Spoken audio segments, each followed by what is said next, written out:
நிறைய பேரோட கனவு வந்து சொந்த வீடு கட்டணும் அப்படின்னு சொல்லிட்டு தான் வந்து நிறைய பேர் வந்து ஆசைப்பட்டுட்டு இருப்பாங்க. ஆனால் சில பேர் வந்து சொந்த வீடு இருந்தாலோ ஓன் ப்ராப்பர்ட்டி இருந்தாலோ அந்த சொந்த வீட்டை விட்டு வெளியில் வந்து வாடகை வீட்டில் வந்து தங்குவாங்க. எதனால் அந்த மாதிரி தங்குறாங்க, ஏன் வாடகை வீட்டுக்கு போகிறாங்க அப்படின்றத இந்த வீடியோவில் வந்து நம்ம பார்க்கலாம். Hello viewers, welcome to the Time Talks Tamil. So சொந்த வீட்டோட கனவு வந்து நிறைய பேருக்கு இருந்தாலும் சில பேர் வந்து வாடகை வீட்டில் இருக்கிறதுக்கு வந்து ஒரு சில காரணங்கள் வந்து இருக்கும். ஒன்று வந்து வேலை வந்து வெளியில் கிடைக்கிறதுனால வந்து சொந்த வீட்டை விட்டு வாடகை வீட்டில் வந்து ஸ்டே பண்ணுவாங்க. லாங் டிஸ்டன்ஸ் வந்து ட்ராவல் பண்ண முடியாது அப்படின்றதுனால. ரெண்டாவது வந்து பசங்க வந்து எங்கேயாவது வந்து ஒரு நல்ல ஸ்கூலில் படிக்க வைக்கணும் அப்படின்றதுனால வந்து பசங்களோட எஜுகேஷன் நல்லா கொடுக்கணும் அப்படின்றதுனால அவங்க இருக்கிற ஏரியாவை விட்டு சொந்த வீட்டை விட்டு வெளியில் வந்து ஸ்டே பண்ணுவாங்க. ஸோ மூணாவது ரீசன் என்ன தெரியுமா? Marriage proposal. இதுதான் ரொம்ப பெரிய ப்ராப்ளமாக இருக்குது இப்போ இருக்கிற காலகட்டத்தில். ஸோ இந்த மேரேஜ் ப்ரப்போசலுக்காக வந்து எதனால் வெளியில் வந்து தங்குறாங்க அப்படின்றது வந்து நான் இந்த வீடியோவில் வந்து ஷேர் பண்ணிக்கிறேன். ஃபஸ்ட்டு வந்து எனக்கு மேரேஜ் ப்ரப்போசல் வந்து பார்க்கும்போது ஒரு ப்ரப்போசல் வந்து வந்தது. அந்த பையன் வந்து ஐடியில் எஸ்ஐபியில் வந்து ஒரு ஃபைனான்ஸ் ஸ்பெஷலிஸ்ட்டாக வந்து வேலை பார்த்துட்ருக்கான். ஸோ அந்த பையனோட சேலரி பார்த்திங்க அப்படின்னா வந்து டீசெண்டான சேலரி தான் இருந்தது. ஆனால் ரொம்ப பெரிய அளவுக்கு வந்து சொல்லிக்கிற அளவுக்கு வந்து கிடையாது சேலரி. டீசெண்டாக வந்து இருந்தது. பையன் வந்து பார்க்குறதுக்குமே வந்து அழகாக வந்து இருந்தான்.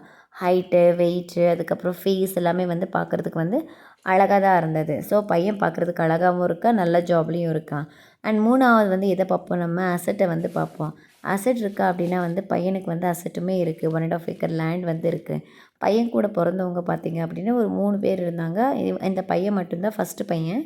அதுக்கப்புறம் செகண்ட் ஒரு தம்பி இருக்கான். மூணாவது வந்து ஒரு தங்கச்சி இருக்குது. ஸோ இந்த ஃபஸ்ட்டு பையனுக்கு வந்து நான் பொண்ணை வந்து பார்க்குறதுக்காக அந்த ப்ரப்போசல் வந்து எனக்கு வந்தது.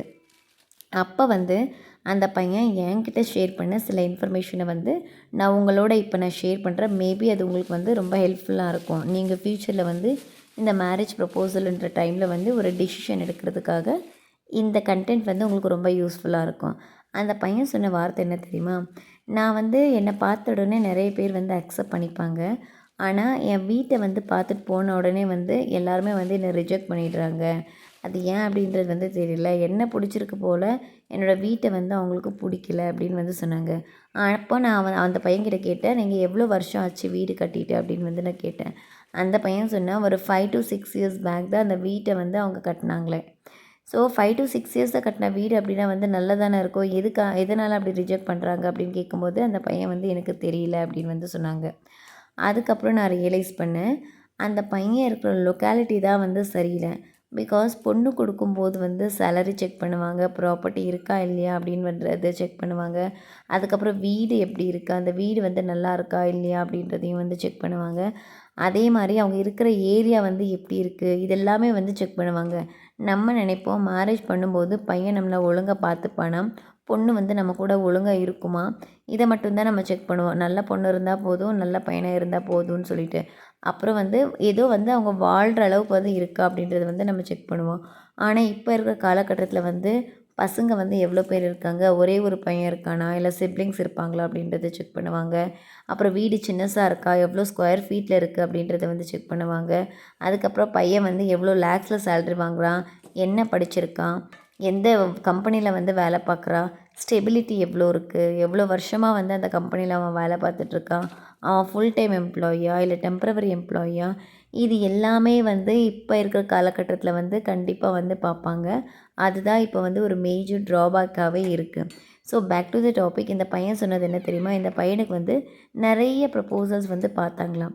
அந்த மாதிரி நிறைய ப்ரப்போசல்ஸ் வந்து பார்க்கும்போது ஃபஸ்ட்டு வந்து இந்த பையன் போன உடனே வந்து பொன் வீட்டார் சைடில் வந்து ரெஸ்பான்ஸ் என்ன வரும் அப்படின்னா, பையன் வந்து எனக்கு பிடிச்சிருக்கு, பொண்ணை வந்து உங்களுக்கு பிடிச்சிருக்கா அப்படின்னு வந்து கேட்பாங்களாம். இவங்க வந்து பொண்ணு வந்து ஓகே எங்களுக்கு பிடிச்சிருக்கு அப்படின்னு சொன்ன உடனே அவங்க என்ன செய்வாங்க அப்படின்னா, சரி நாங்கள் வந்து வருவோம், பையனோட வீடு பார்க்கணும் அப்படின்னு சொல்லி வருவாங்களா. ஆனால் அந்த வீட்டை வந்து பார்த்துட்டு போனதுக்கப்புறம் வந்து அவங்க சைட்லேருந்து எந்த ஒரு ரெஸ்பான்ஸுமே இருக்காதா, பொண்ணு வீட்டார் சைட்லேருந்து எந்த ஒரு ரெஸ்பான்ஸுமே இருக்காதா. இதே மாதிரி நிறைய ப்ரப்போசல் வந்து ஆயிருக்கா. ஆனால் வந்து இவங்க பொண்ணு பார்க்க போகும்போது இந்த பையனோட அம்மாவுக்கு வந்து பொண்ணை பிடிச்சது அப்படின்னா அவங்க வந்து அவங்களோட வே ஆஃப் எக்ஸ்ப்ரெஷன் எப்படி இருக்கும் அப்படின்னா வந்து பொண்ணை பிடிச்சிருக்குன்னா எப்போவுமே வந்து பொண்ணு சைடும் பையன் சைடும் பார்த்துட்டு வந்ததுக்கப்புறம் தான் பூ சூட்டல் அப்படின்றதுலாம் வந்து பண்ணுவாங்க. ஆனால் இவங்க அம்மா வந்து பையனோட அம்மா ஆர்வக்கோளாறில் என்ன பண்ணுவாங்களாம், பூவை வந்து எடுத்துகிட்டு போவாங்கல்ல பொண்ணு பார்க்கும்போது. அப்போவே வந்து பொண்ணு பிடிச்சிருந்தது அப்படின்னா பூ வச்சுட்டு வந்துருவாங்களாம். ஸோ ஆக்சுவலி வந்து அது ஒரு தப்பான விஷயம் தான். அப்படி வந்து பண்ணக்கூடாது.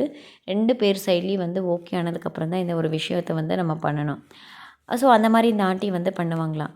அதுக்கப்புறம் நெறைய ப்ரப்போசல் பார்த்து வந்து பையன வந்து ஓகே பண்ணிவிட்டு, வீட்ட பார்த்துட்டு நாட் ஓகே அப்படின்னு சொல்லிடுவாங்களாம். ஏன்னா வந்து மேபி வீடு நல்லா இருக்குமோ, நல்லா இல்லையோ எனக்கு தெரியாது. நாங்க போய் பார்த்தது கிடையாது. அதனால இந்த ஒரு ரீசன் வந்து அந்த பையன் சொன்னான். அதே மாரி சில பேர் வந்து லொக்காலிட்டிய பார்த்து வந்து ரிஜெக்ட் பண்ணுவாங்க.